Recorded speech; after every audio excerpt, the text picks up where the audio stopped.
Hello everyone and welcome to my YouTube channel, Create with Colgan. I'm Billy Colgan and today I'm going to show you how to make the Captain America shield made out of steel, and it's probably something you may have in your basement or attic.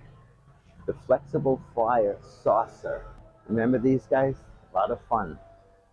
Today we're going to actually show you how to put the Captain America logo. After we get a couple of dings out, we're going to sand her down and we're going to make it beautiful. We're going to give it new life, but you got to stick around to the end of the video to see how it's done. And do me a favor, if you haven't liked and subscribed already, hit that like and subscribe and help a brother out.